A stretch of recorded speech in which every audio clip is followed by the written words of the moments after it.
boa noite. Oiê. Olá. Olá, pessoal. Estou aqui, conforme prometido, para falarmos sobre como a psicologia comportamental e cognitiva trata o transtorno de pânico. E estou esperando o pessoal chegar, porque nós estamos ao vivo no Facebook e já estou aqui vendo meus amigos e minhas amigas chegando. Oi, Sandra, boa noite, Mônica, boa noite, pessoal. Olá, oba, quanta gente, que gostoso. Boa noite, pessoal. Boa noite, Sandra Moura, Mônica Dias. Muito bom ter vocês aqui. E quero que o Facebook vá chamando muita gente. Eu convidei bastante pessoas. Oi, José, para falarmos sobre o transtorno de pânico. Corações, que bom. Como a gente vai falar sobre esse transtorno, que é terrível na vida de quem sofre de pânico. Fizemos uma votação há algum tempo. Eu coloquei 3 opções, vocês votaram e o transtorno de pânico ganhou. Então, aqui quem manda são vocês. Adriana, boa noite. Oi, Cida. Gostoso ver todo mundo chegando. Pessoal, eu estou hoje fazendo essa transmissão aqui ao vivo pelo meu notebook. Eu fiquei sabendo há pouco tempo, eu não sei há quanto tempo isso está acontecendo, que é possível fazer agora lives pelo notebook. Que eu achei ótimo, porque é mais uma opção, não é mesmo? Quando a gente está fazendo alguns trabalhos ao vivo na internet, quanto mais aparelhos, melhor, porque a tecnologia de vez em quando apronta, e aí a gente tem que ter vários recursos à mão, não é mesmo? Oba! Oi, gente! E tem gente chamando amigos, porque nós vamos falar de algo que é impactante, é incapacitante. Não é mesmo, gente? Na vida de quem tem, de quem passa por isso, o transtorno de pânico, conhecido também popularmente como síndrome do pânico.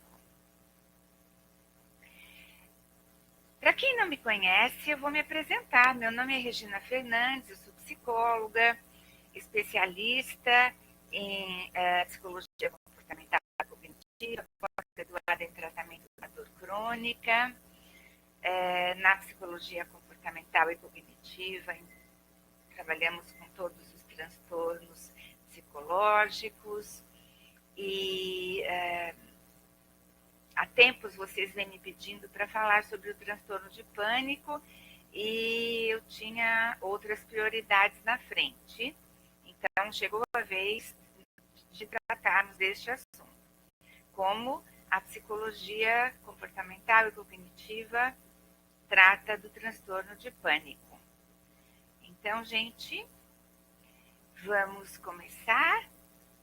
Eu quero saber aqui dos que já estão presentes. Bom, primeira coisa, gente, mandem ok ou uma curtidinha, assim, se o som tá bom para vocês e a imagem. Por favor, me deem um ok ou uma curtidinha, eu preciso saber. O som tá bom e a imagem também. Tá todo mundo me ouvindo legal? Me vendo bem? Ok. Hello? Tá travando, Cida? Cida, talvez possa ser o seu sinal, mas para eu saber se é o meu sinal, Eu preciso que mais pessoas me digam se também está travando. Gente, está travando mais alguém? Por favor, comentários. Está travando para mais alguém? Ou me passem um ok, aí uma curtidinha de que não está travando. Às vezes o pessoal tem dificuldade de digitar. Cida, se continuar travando, Cida Andreata, se continuar travando, você me avisa, tá bom? Porque o sinal aqui tá dando normal, tá? Chega mais perto aí de onde você tem um sinal bom para ver se melhora. Ninguém mais comentou. Pessoal, vamos lá. Vamos falar sobre o transtorno de pânico. Novamente, conhecido também popularmente como síndrome do pânico. Por que síndrome? Porque é um conjunto de sintomas. E quando a gente fala de transtorno de pânico, a gente pensa já em alguns aspectos que caracterizam esse conjunto de sintomas e que fazem com que a pessoa se sinta muito mal. Né? O primeiro aspecto a ser considerado é o fisiológico, é a condição fisiológica. Porque durante uma crise, um ataque, uma crise de pânico, a pessoa sente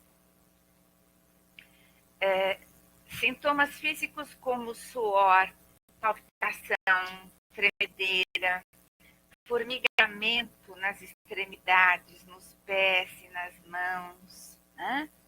Então dá aquela hiperventilação, ela começa a respirar muito curtinho, rapidinho.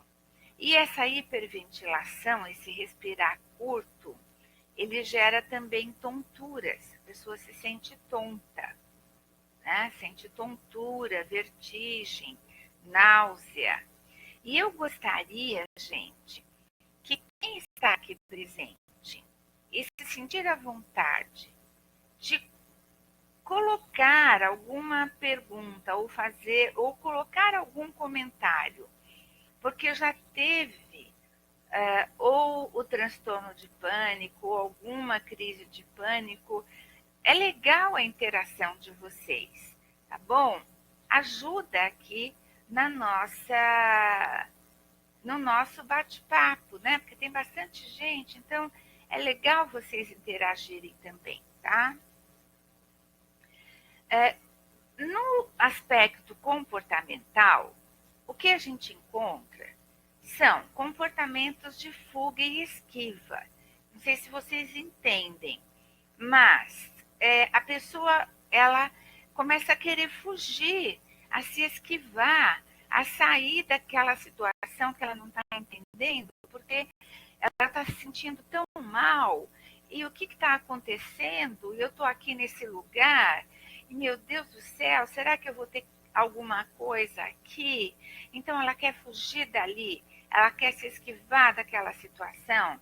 Se ela está com um grupo de pessoas, com amigos ou com colegas de trabalho, ela tem assim um bate de desespero de sair correndo daquele lugar, né? E também a gente encontra os aspectos dos pensamentos negativos, né?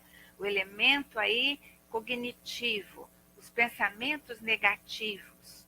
Então, é como se aí ela começa a pensar, meu Deus, será que eu vou desmaiar?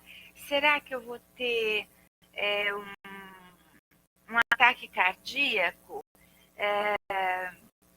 O que está acontecendo comigo, gente? Eu vou morrer? O que é isso? Né? Então, uma primeira crise de pânico, ela é extremamente assustadora. Alguém aqui já teve uma crise de pânico e que se sinta à vontade para dizer, eu tive, eu sei, Regina, o que é que você está dizendo? Né? Ou dar uma curtidinha aqui para eu saber também. Eu sei que tem pessoas que não se sentem muito à vontade de se expor, então também tudo bem, né? Eu respeito isso. Então, como eu estava dizendo para vocês, aqui a Cida fala disso. Cida, é legal. Você se sabe bem o que eu estou falando, né, Cida? Se você quiser comentar alguma coisa dos sintomas que você sentiu, você pode colocar, porque eu vou falar dos sintomas agora, tá? Então, aquilo que eu disse para vocês, os sintomas físicos, né, gente? Olha, aí o pessoal começou a curtir, a mostrar a curtidinha, provavelmente já tiveram crises de pânico. Então, palpitação, taquicardia, o coração fica acelerado, pressão no peito, isso se dá aquela pressão, a pessoa ela tem a impressão de que ela vai ter um ataque cardíaco, porque dá uma pressão no peito, né? Como eu disse, ela começa a respirar curtinho, então isso dá uma taquicardia, esse respirar curtinho dá a sensação de que ela vai desmaiar, ela fica tonta, sente vertigens, então dá uma sensação de tontura e de um desmaio aí iminente, muito suor, formigamento nas mãos, nos pés, e aí a nuca começa a suar, ela começa a se sentir ruborizada, suor na testa, a pressão subiu, achei que estava infartando. Exatamente esse depoimento aí da Cida. A pessoa acha que está tendo um infarto, né? A primeira coisa que ela pensa é em correr para o médico, para o pronto-socorro, para o cardiologista, já liga para um parente se ela está na rua, pelo amor de Deus, vem me pegar que eu estou tendo alguma coisa, algum ataque cardíaco, vai acontecer alguma coisa comigo, vem logo aqui. Tremores, né? Então o corpo começa a tremer, as mãos começam a tremer. Gente, olha, quem não teve, eu posso dizer que é uma sensação desesperadora. Você quer ir para algum lugar e esse lugar não existe, porque está dentro de você. Não é, Cida? Você quer sumir e para onde você vai não tem saída, porque aquela crise ela dura alguns minutos, depois ela passa. Mas quando ela passa, a pessoa fica num estado, parece que ela está acabada, né? Ela está completamente esgotada. Às vezes acontece de ter uma crise só uma crise. Até porque, gente, deixa eu dizer para vocês. Cida, você quer sair correndo, não é mesmo? Você quer sair correndo. O pior é que não adianta. Você sai correndo, mas o mal-estar continua junto. Se der que dá para sair correndo, às vezes nem dá para sair correndo. E também pode acontecer de ter uma crise só. O que caracteriza o transtorno do pânico não é uma única crise, gente, tá? São várias crises. A gente considera uma crise só, ela não é diagnóstico para transtorno de pânico. Por quê? Uma crise de pânico, ela também pode ser desencadeada por outros fatores. Alguma medicação, alguma outra doença. E eu vou me colocar como exemplo. Eu disse para vocês que eu sabia bem o que eu estava dizendo, porque eu tive uma virose bravíssima, muito brava. E eu ainda estava me recuperando dessa virose. E o meu pai morava comigo e ele estava muito mal, ele estava pior que eu. E ele precisava ir no médico, precisava ir uma pessoa já um idoso, que nem criança, passa mal, você não pode esperar, né? Você tem que sair correndo com ele. Então ele não estava bem, eu vi que ele estava muito mal e eu saí da cama. Eu estava de cama, eu não estava bem. Eu ainda estava me recuperando da virose. E eu saí para levá-lo ao médico. Mas ele queria ir no médico dele. E nós pegamos um trânsito terrível. Gente, pra vocês terem uma ideia, nós levamos 2 horas para chegar no consultório do médico dele. E eu já saí, já no carro, eu já percebi que a coisa não ia dar certo. Mas eu falei, não, eu vou ter que ir. Meia hora depois, eu tive uma crise de pânico e eu sabia que eu estava tendo uma crise de pânico. Falei, meu Deus, o que eu estou tendo é uma crise de pânico porque eu conheço.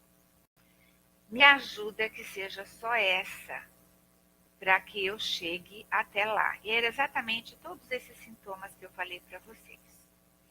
O único sintoma que eu não tive foi de irrealidade, que é um sintoma também. Mas essa sensação de irrealidade, de não estar vivendo alguma coisa que é real, essa dúvida, é real isso que eu estou vivendo ou não, o pico talvez da ansiedade tenha que ser maior do que eu estava. Porque a crise de pânico nada é do que ansiedade no nível mais alto do alto. Então, resumindo para vocês, nessas 2 horas até chegar no consultório do médico do meu pai, as crises elas foram, os intervalos foram diminuindo. E eu não podia mostrar para o meu pai que eu estava tendo crise de pânico. E dirigindo, então aí eu tinha que dirigir devagar e tentar relaxar, tentar fazer uma meditação ali, um relaxamento para ir ajudando. Foi o que me ajudou a chegar no consultório, porque foi insuportável, quem tem sabe muito bem. E o que me ajudou, eu não via a hora de chegar no consultório do médico do meu pai, para dizer para ele, pelo amor de Deus, doutor, eu vim para cá com crises de pânico, uma atrás da outra, né? Começou entre intervalo de 10 minutos e quando eu estava chegando aqui, estava de 1 minuto, intervalo de 1 minuto entre uma e outra. Isso porque eu estava fazendo meditação e relaxamento. Quando a gente chegou no consultório do médico dele, eu já dei a chave para o manobrista e falei, moço, estaciona aqui, meu pai está passando mal e eu também. E a gente já subiu e eu falei para a moça, eu falei, olha, tem uma consulta marcada, mas eu também estou me sentindo muito mal. Bom, enfim.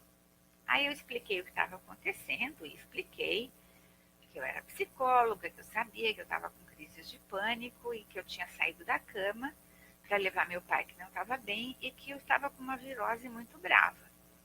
Então, eu estava tendo aquelas crises de pânico por conta da virose. Então, existem. Se eu tivesse ficado na cama, quietinha, eu não teria tido aquelas crises de pânico. Mas o fato de eu ter levantado da cama aumentou ainda mais a minha ansiedade, a preocupação de que ele estava mal e que eu mesmo doente, me sentindo bem, que eu tinha que levá-lo ao médico e que eu tinha que enfrentar o trânsito. Então, a minha ansiedade foi mais alto ainda.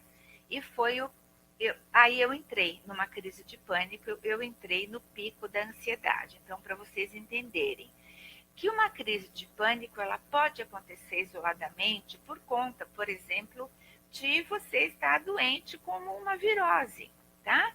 E aí é só aquele evento. Mas quanto mais você tiver envolvido no evento, por exemplo, eu 2 horas no trânsito levando meu pai ao médico, pior do que eu estava cada vez mais ansiosa por conta da virose. Então, as crises de pânico no trajeto os intervalos foram diminuindo. Né? Quando eu ir lá no consultório, quando eu comecei a conversar com o médico, e aí ele já estava nas mãos do médico, e eu aí já pude relaxar, e aí eu fui meditando e praticando o relaxamento, meditando, e as crises foram se espaçando, eles me colocaram deitada numa maca para eu descansar. Aí eu fui melhorando, e o médico falou, bom, Regina, você vai ter que levar seu pai de volta, então eu vou te dar um ansiolítico levinho, mas para te ajudar a voltar para casa, para você não ter outra crise, porque você está doente também. E aí eu voltei mais calma.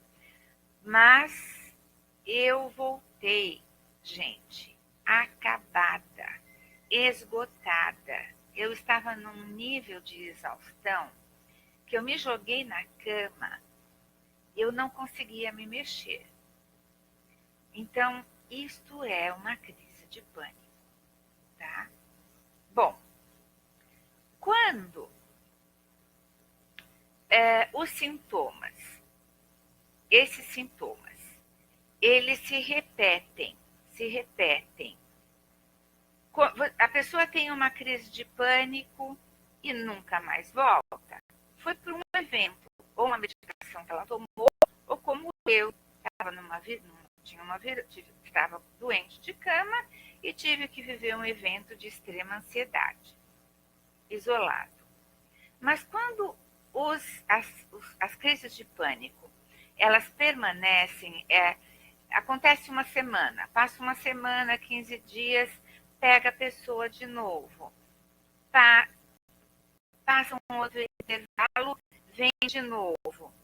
Aí, sabe, a pessoa já pensa assim, espera um pouquinho, isso está acontecendo comigo, aconteceu outro dia, aconteceu de novo, eu estou ficando louco, eu estou ficando maluco. Às vezes, já na primeira crise, ela corre para o hospital, para o médico, e fala, olha, eu estou tendo um infarte, estou tendo um ataque cardíaco, pelo amor de Deus.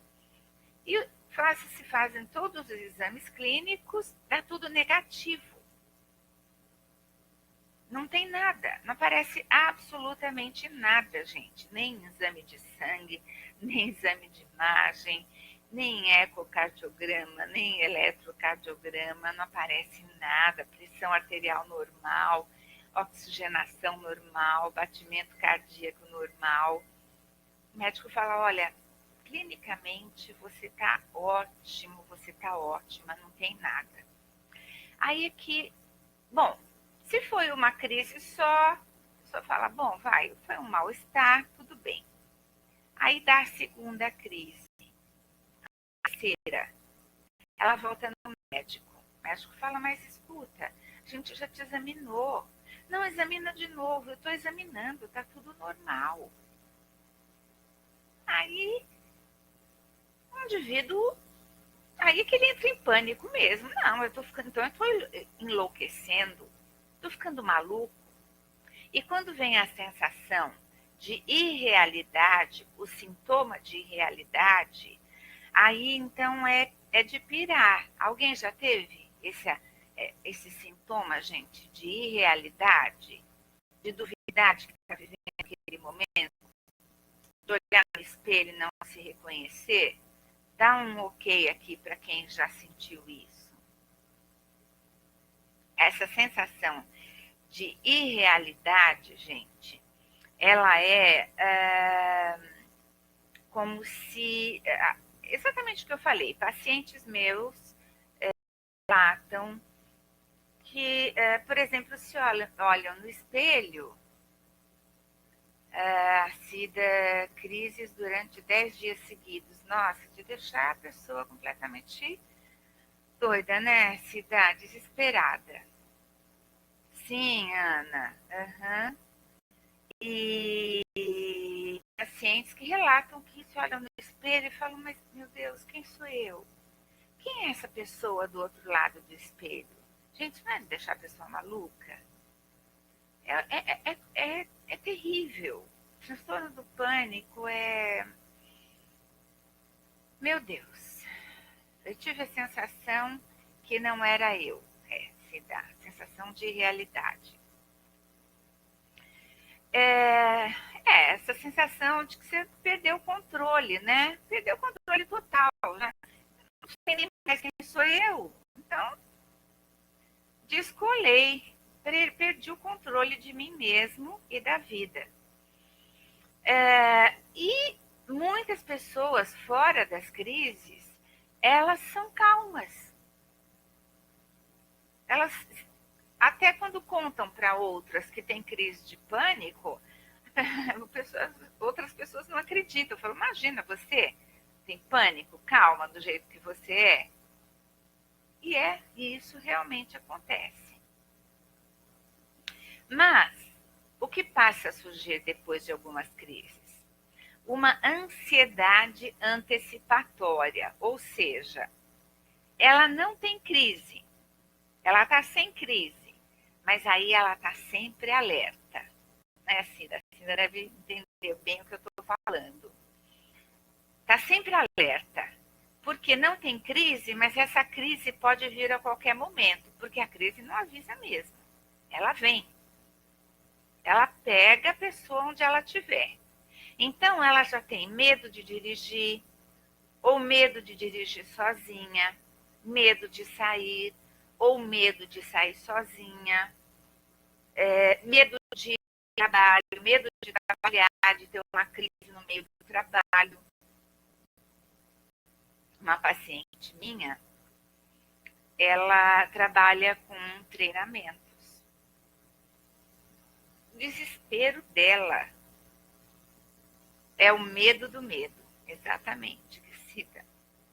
O desespero dessa minha paciente que trabalha com treinamentos, porque é o trabalho dela e ela não tinha coragem de dar o treinamento, de dar treinamento mais, porque ela podia ter uma crise enquanto ela estava dando treinamento. E aí, como ela ia fazer? E isso gerou outro transtorno na vida dela imenso, que foi o profissional, e o medo de levar esse problema para o chefe e de perder o emprego. Então, é uma sensação terrível, né?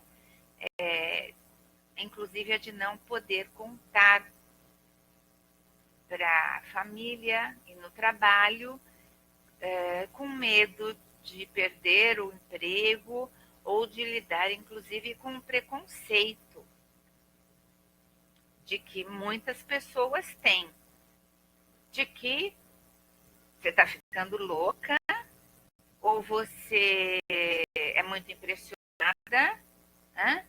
Ou isso é invenção sua, é psicológico, mas é invenção sua.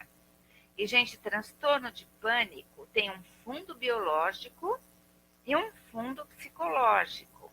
Não é invenção. É psicológico? É. Mas também é fisiológico, também é biológico, porque é um desequilíbrio no sistema de neurotransmissores. Alguns neurotransmissores que são responsáveis pelas funções neuroquímicas do cérebro, que são as funções noradrenérgicas, serotonérgicas e GABAérgicas. Então, nós temos aí neurotransmissores em desequilíbrio, tem uma disfunção neuroquímica e que traz também componentes psicológicos. Normalmente ocorre, sim, pessoas predispostas a terem. E o gatilho para o transtorno do pânico são eventos altamente estressantes na vida dessa pessoa, que ela vem se submetendo durante algum tempo, ou a perda de uma pessoa muito significativa na vida dela. Tá? Então, normalmente, o gatilho são eventos altamente estressantes ou uma perda muito significativa.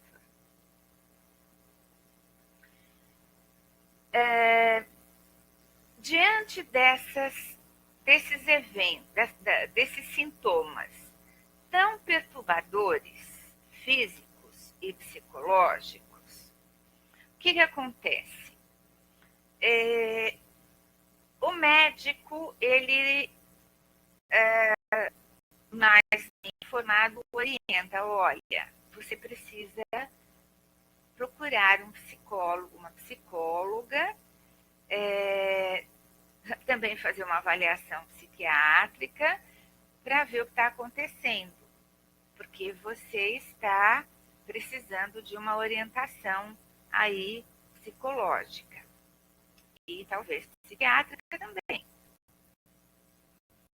Existe também o preconceito de ir ao psiquiatra, né? Como eu também tenho pacientes que primeiro vêm para mim e não mencionam a palavra psiquiatra ou dizem, por favor, não me mande para um psiquiatra. Ou já chegam assim, olha, eu não tenho que tomar remédio, né? Porque remédio eu não vou tomar. Eu sei que remédio a gente fica dependente e eu não vou tomar remédio. Então, você, por favor, dá um jeito, porque nem pense em me mandar para um psiquiatra, que eu não vou. Eu não quero medicação. Então, vocês vejam que a gente tem que lidar, gente, com uma série de preconceitos. Não só os preconceitos das pessoas, dos familiares, dos amigos ou dos colegas de trabalho, no trabalho, como também do preconceito da própria pessoa em aceitar que ela está com um problema psicológico e depois em aceitar que precisa ir a um psiquiatra e precisa tomar uma medicação. Porque, pensem bem, se existe uma disfunção neuroquímica no cérebro e essa disfunção está muito alta, a medicação, ela se torna necessária. Eu vou dizer para vocês, na maioria dos casos, tá? Não em todos. Porque eu já tive, e tem paciente que fala, eu não vou tomar, não vou tomar. Passa, gente, desculpem a palavra, passam o cão de sofrimento, que poderia ser minimizado com a medicação, mas não querem tomar. E dizem para mim, não, Regina, é só com você. E eu não vou me medicar e eu vou sair dessa. Saem, mas demora. E eu vou dizer para vocês que eu sou testemunha do quanto é sofrido. Tá? Tem gente que sai sem medicação. Leva mais de ano, às vezes 2 anos, sem medicação ali a seco. E é sofrido.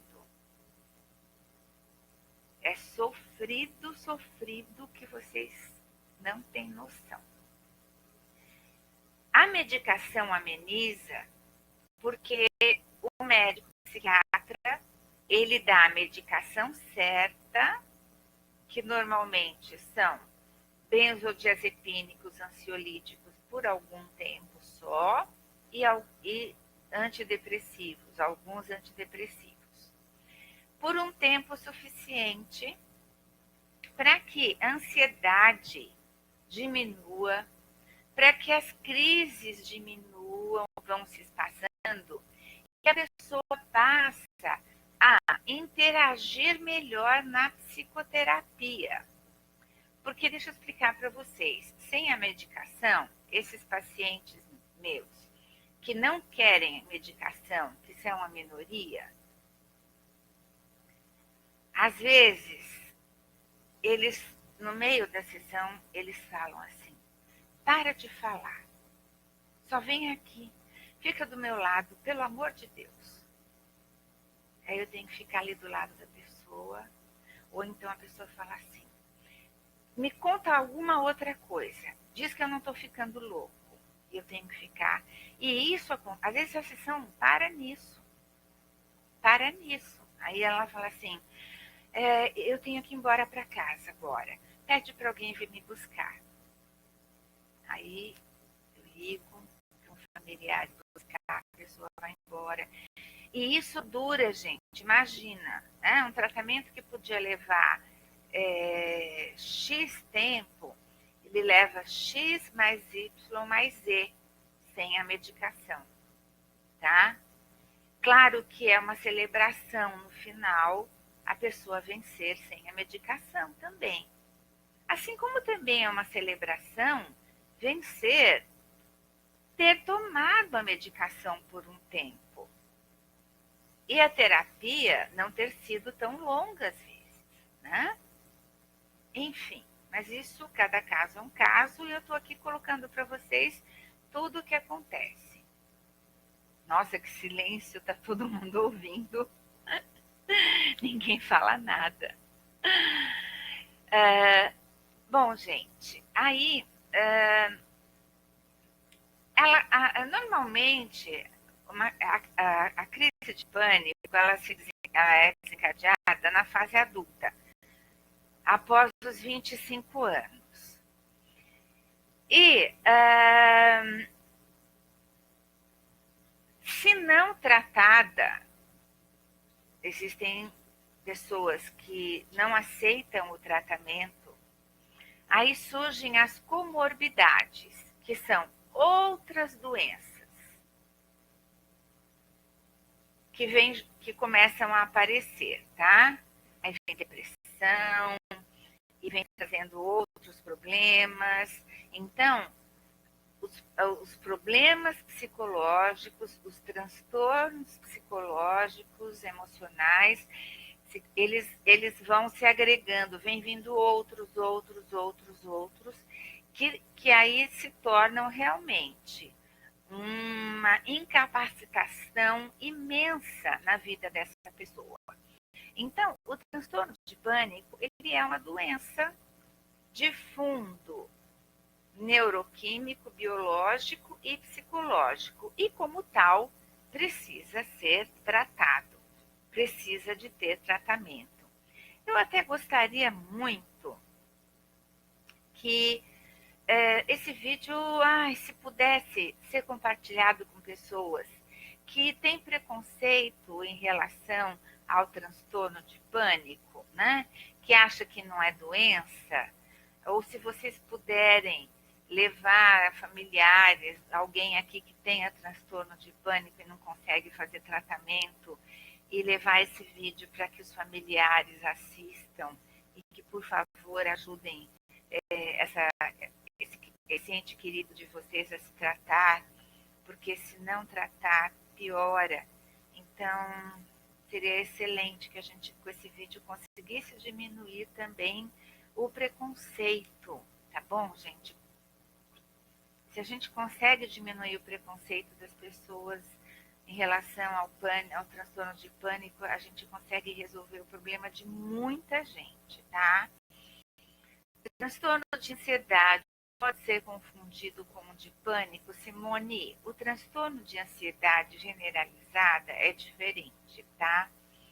Porque a pessoa ela tem pensamentos negativos, catastróficos, elas estão sempre preocupadas, querendo controlar eventos. Bom, o que eu posso fazer para isso não acontecer? Mas então, não dirige não, está acontecendo muito acidente. Não, não sai à noite não, porque tem assalto direto na rua. Da Atena, né? Sabe, as pessoas, nada contra quem gosta do Datena. Mas quem injeta Datena na veia toda noite, né? Sei lá que horário que é o programa dele, costuma ter transtorno de ansiedade, Simone, porque é essa preocupação constante com tudo, tá? Então, fecha todas as portas da casa, fecha a cortina, para que ninguém veja dentro de casa o que está acontecendo, com medo de que algum ladrão possa ver o que tem dentro de casa. Então, são pessoas assim extremamente preocupadas, ansiosas, medrosas. Não tem a ver com transtorno de pânico, tá? Não tem como confundir. Porque o transtorno de ansiedade generalizada é aquela pessoa ansiosa constantemente. E o transtorno de pânico, ele se caracteriza por ataques de pânico, por crises de pânico, que duram alguns minutos e passam. Porém, existe a comorbidade. O transtorno de pânico, normalmente, ele é desencadeado em pessoas que já são naturalmente ansiosas. Nem toda pessoa que tem o transtorno de ansiedade generalizada terá transtorno de pânico. Ela só vai ser uma pessoa super ansiosa. Mas quem tem transtorno de pânico, normalmente já é uma pessoa ansiosa. Mais algum comentário, Simone? Por que você perguntou isso? Se pode ser confundido com o transtorno de pânico. Você já teve alguma crise? Você entrou agora? Ou você pegou a parte em que eu falei, você entrou agora? No início do vídeo eu falei sobre os sintomas, as crises de pânico, tá? Depois você assiste. O pensamento catastrófico, ele é algo que a gente analisa muito nos ataques de pânico, nas crises de pânico. Porque normalmente a pessoa fica num círculo vicioso, né, em que ela tem um estímulo, uma sensação, um pensamento ou imagens catastróficas que se amplificam e aí elas sentem que estão diante de uma ameaça, ficam apreensivas, aí as sensações corporais elas aumentam e vem eu vou ter uma crise de pânico. E o comportamento de evitação, de fuga, de esquiva e ansiedade antecipatória, né? Não vou porque eu vou ter uma crise de pânico.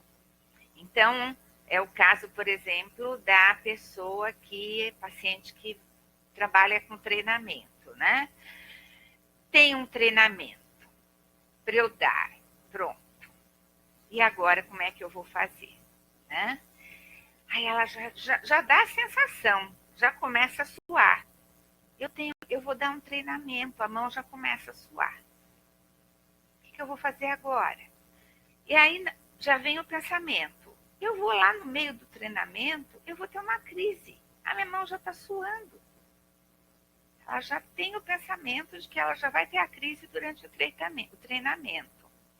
Aí ela já fica com aquela imagem de que ela está dando treinamento e que ela começa a passar mal e ela trava, as pessoas ficam todas olhando para ela E ela fica naquela situação, meu Deus, o que eu falo agora? Porque eu não vou conseguir continuar com esse treinamento e ele é importante e as pessoas estão esperando alguma coisa de mim.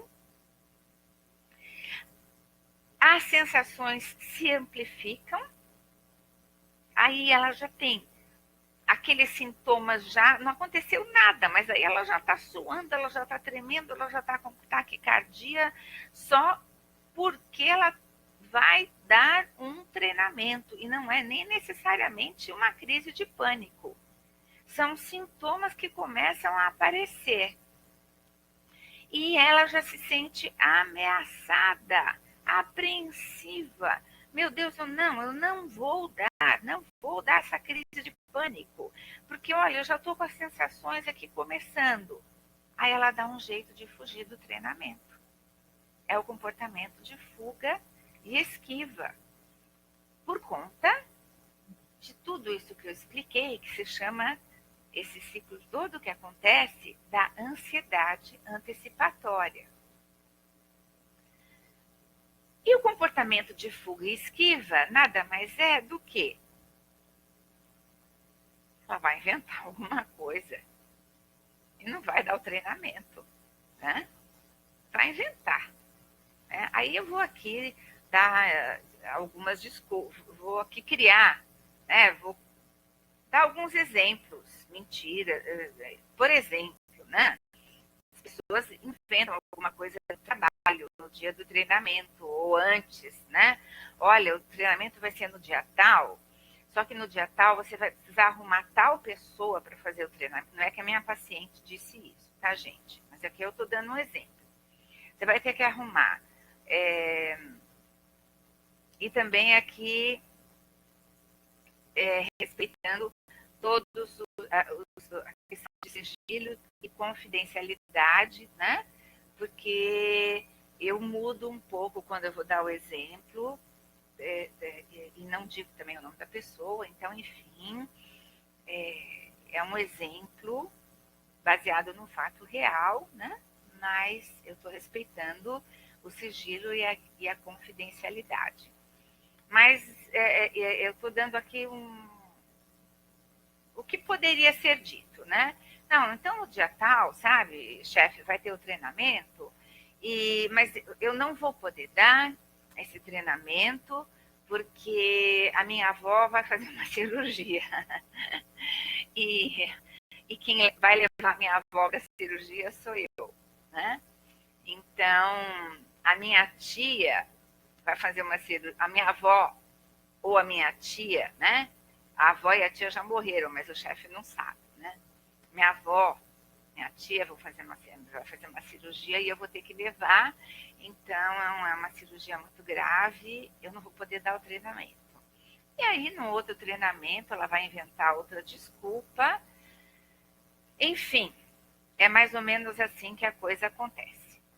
Bom, nós vamos falar do tratamento, porque muita coisa aqui que eu disse, vocês, quem tem pânico já sabe, e tem gente que deve ter dado para entender, ou porque tem alguém na família, entender o que está acontecendo.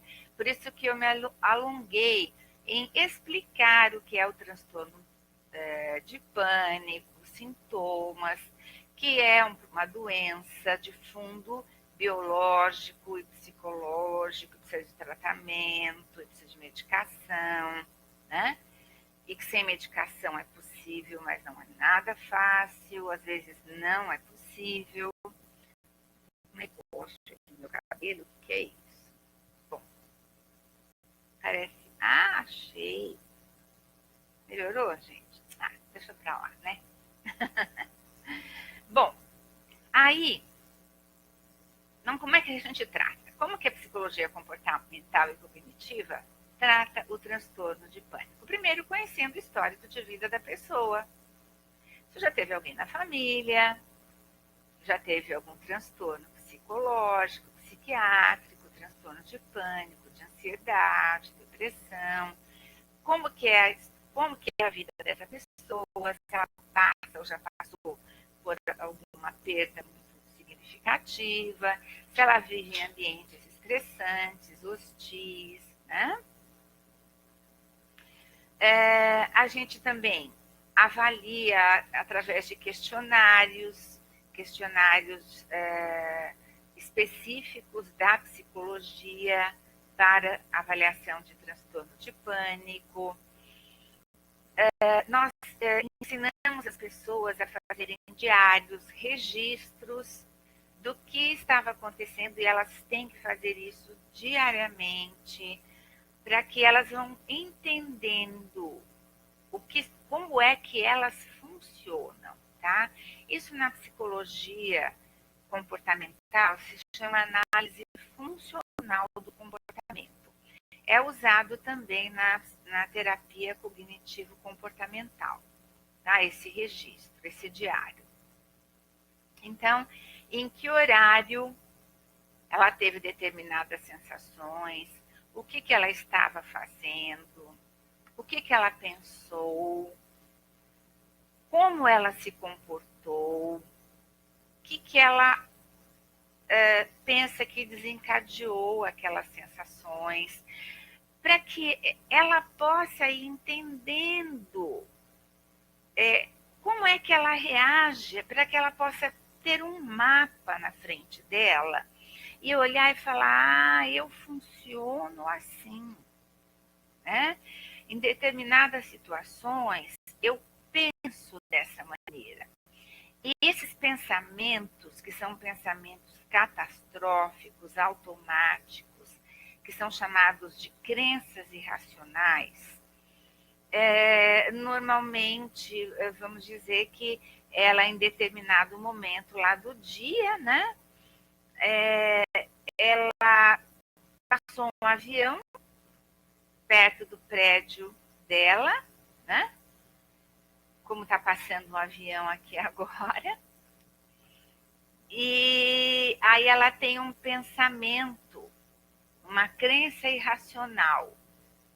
Este avião cai, e este avião pode cair aqui agora. Isso é uma crença irracional, sim, obviamente, tá? Pode nem ser a rota do avião, pode só ser o barulho do avião, que a rota do avião seja 5, 6, 10 quadras para frente ou para trás. Mas ela vai entendendo o quanto que ela tem de pensamentos catastróficos, de crenças irracionais.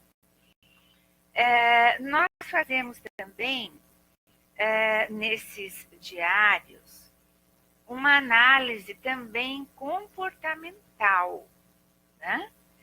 Que são os comportamentos de fuga e esquiva.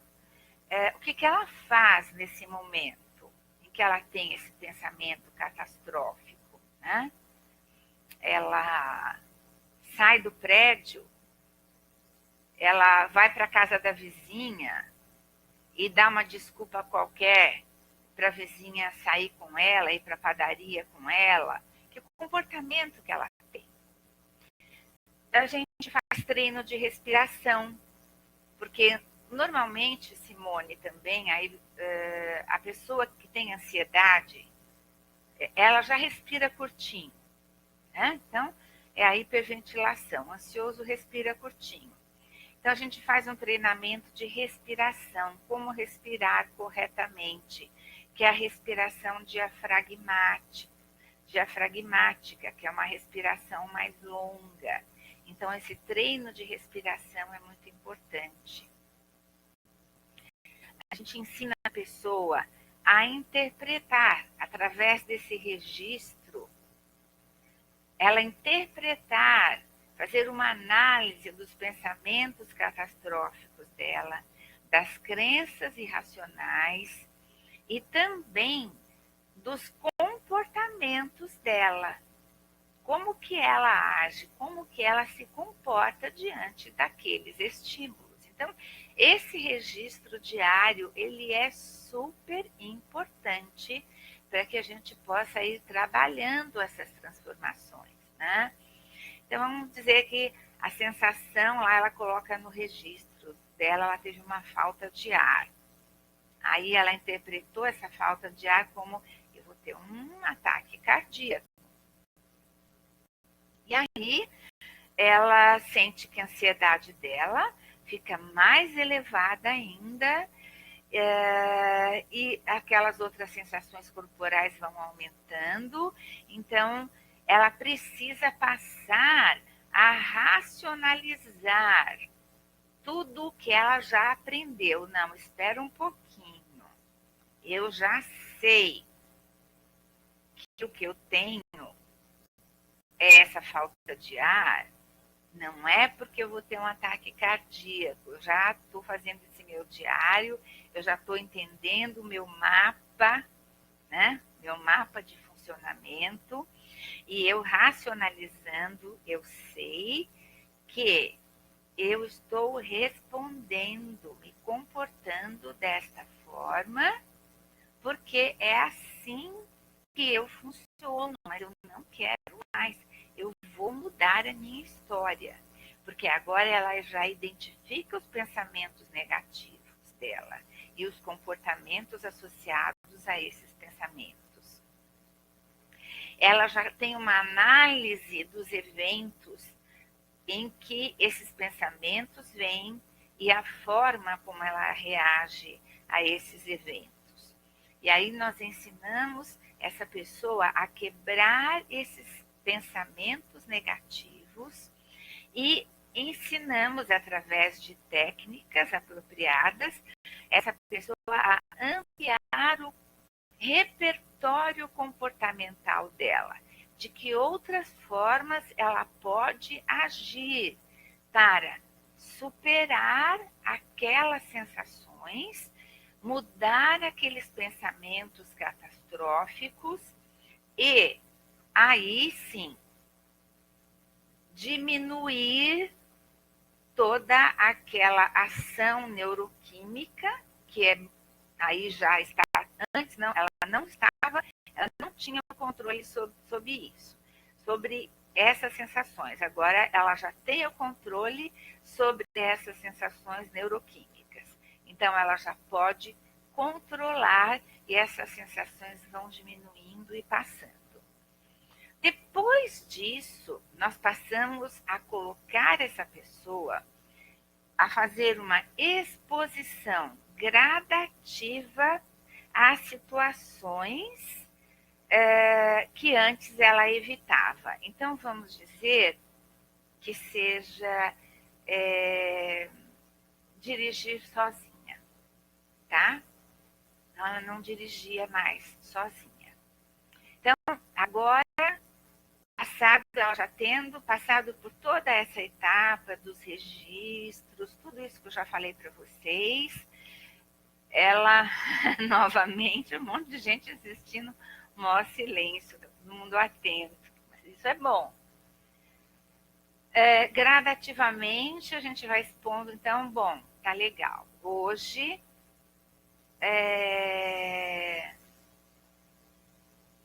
eu pego com você, eu vou com você no carro.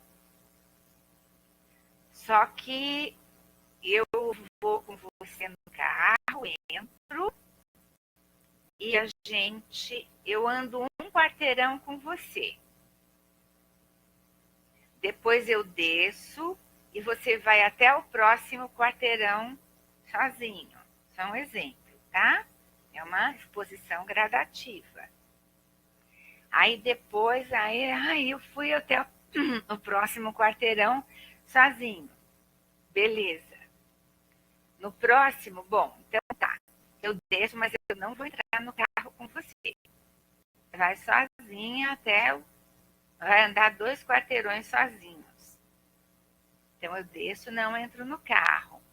Aí ela entra e dirige 2 quarteirões sozinha. Até que gradativamente ela vai voltando a dirigir sozinha, já no controle dos seus pensamentos, dos seus comportamentos e das suas sensações. E não precisa mais ser refém, nem da ansiedade, nem das sensações, e nem depender de ninguém mais.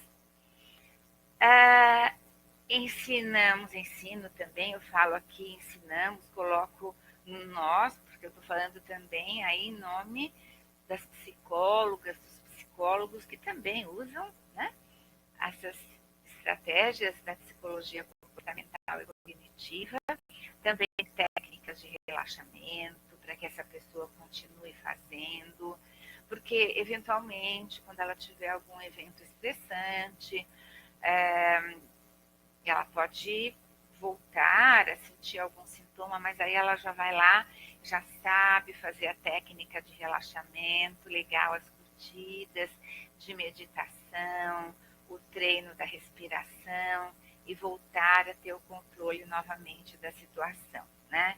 Eu acho fantástico quando meus pacientes entram em alta e estão em alta e retomam a vida.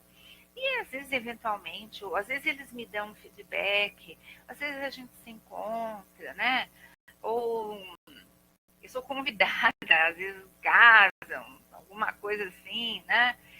E eu fico contente quando eu tenho feedback de que agora eu tenho controle, Regina, tenho controle, né? A ansiedade continua, continuo sendo, por exemplo, uma pessoa ansiosa, mas eu já sei cortar meu pensamento negativo, eu já sei cortar a sensação, eu já não entro mais naquilo que eu sei que é uma armadilha que poderia me pegar, mas ela não me pega mais. E aí eu fico muito feliz quando eu vejo quando eu recebo esses depoimentos, né? Na análise funcional do comportamento aí, sem a parte cognitiva, mas aqui a gente falou da parte cognitiva também, né?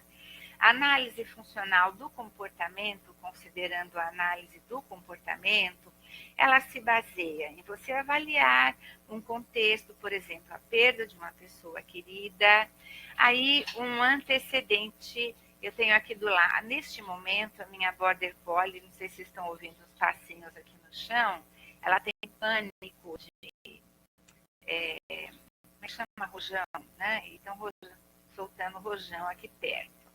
Então, ela fica meio assustada. Então, é um exemplo que tem aqui, mas aí eu faço um carinho nela e ela já se acalma. Mas aí, bom, então, o contexto, ela perdeu uma pessoa significativa. Aí tem um antecedente, é uma situação que demanda um desempenho desse indivíduo, tá? E aí ele já tem uma sensação corporal, ele não a liga ainda, que aquelas sensações corporais que ele está tendo são pertinentes a uma crise de pânico que virá. E também não sabe ainda que é porque ele teve a perda de uma pessoa significativa. Mas quando eu vou com esse indivíduo fazer a análise funcional do comportamento dele, ele entende. Puxa, aí, naquele contexto, Regina, eu perdi uma pessoa muito querida. E num determinado momento, sem esperar, de repente, eu comecei a ter essas sensações. E essas sensações, eu tinha uma demanda, eu tinha que dar conta de uma questão na minha vida importante. E aí eu me senti muito inseguro, com muito medo, e eu fiquei em casa, eu não fui, né? E qual foi a consequência disso, quando você resolveu ficar em casa, porque você teve todas aquelas sensações, você não se sentiu bem? Aí eu contei para minha família, tive o apoio da minha família, vieram em casa ficar comigo, me ajudaram, não me deixaram ficar sozinho, isso foi muito bom. Então, essa primeira análise funcional, o que acontece? Aí a família vir, cuidar, dar apoio, reforça aquela pessoa a se manter na esquiva, na fuga, no pensamento catastrófico, e a ir mantendo a crise de pânico, tá? Até que a gente muda essa primeira análise aqui funcional dentro de um contexto exclusivamente comportamental, para que ela siga todas aquelas estratégias que eu passei para vocês e ela se liberte disso, a partir do mapa de como ela funciona comportamentalmente, tá? Bom, gente, alguém tem alguma pergunta para fazer antes de eu concluir? Porque eu queria fazer essa live em 1 hora.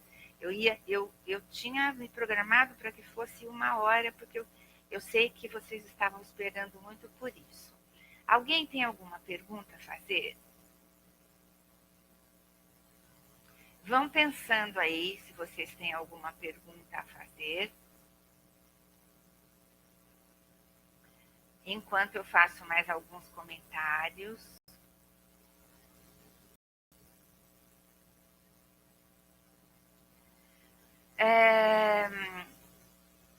Então, gente, transtorno de pânico tem saída, tem tratamento, é uma doença. Em algumas pessoas também eu preciso fazer um treino de habilidades sociais. Porque existe um perfil, tá, que aparece em boa parte dessas pessoas. São pessoas que vêm de lares em que elas foram super protegidas, tiveram pais super protetores, ou pais que a rejeitaram. Então, são pessoas inseguras e tímidas. Por superproteção ou por rejeição. Mas já tem aquela predisposição genética também, na maioria dos casos, tá, gente? São pessoas ansiosas. Não tomam decisões sozinhas com muita facilidade. Elas têm muito medo de tomar decisões.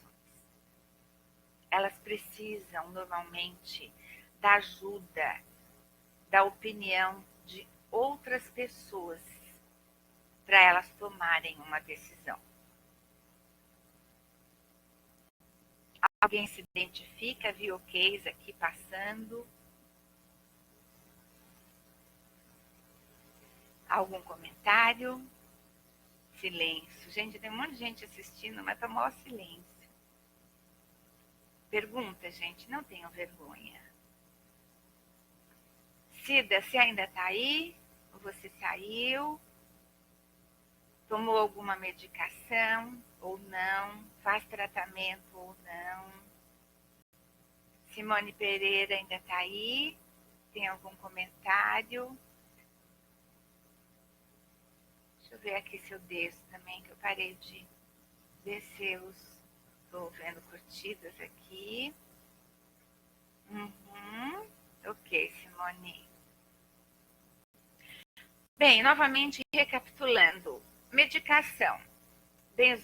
Benzodiazepínicos, alguns, que o psiquiatra que vai saber quais são, por algum tempo só. Gente, não tem como ficar dependente se vocês seguirem direitinho o tratamento do psiquiatra.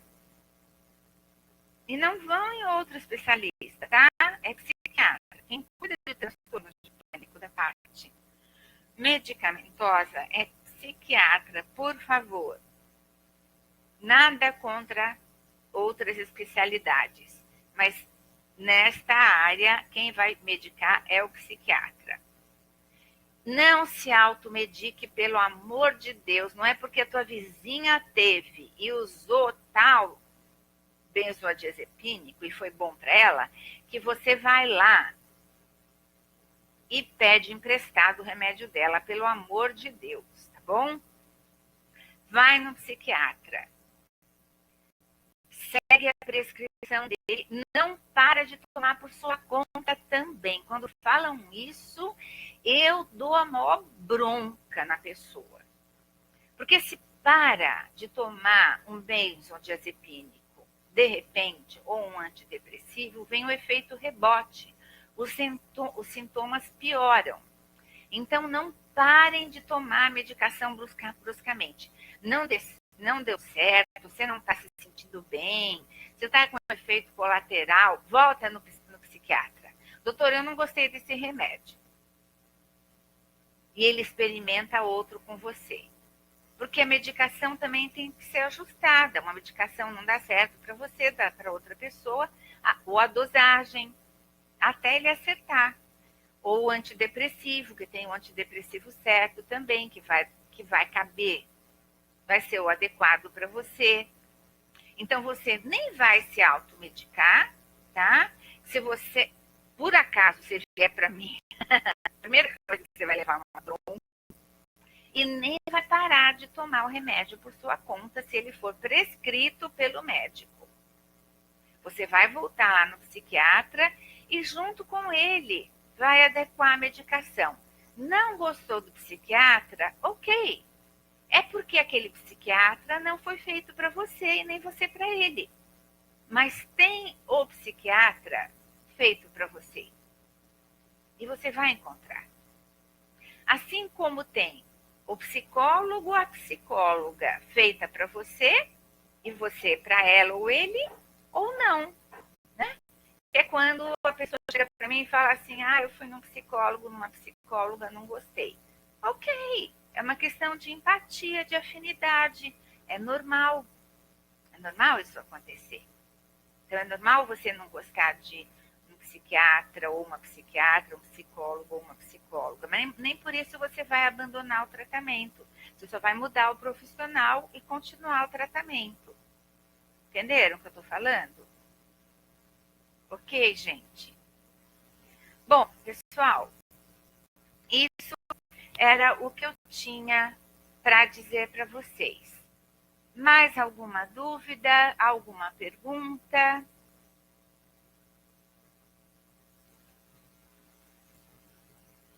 Algum ok? Tem gente que eu falei que morre de vergonha de fazer pergunta. Tem gente que se coloca na boa. Vou dar mais um minutinho para vocês saírem daqui sem dúvidas, tá? Vocês me pediram muito essa live, né? Vou passar só mais um pouquinho do tempo. A gente está ao vivo 1h e 11 e 12 minutos. Eu vou dar mais um minutinho, tá bom? Então vamos fazer o seguinte. Quem quiser me fazer... normalmente, isso acontece, tá? Tem gente que me procura em box.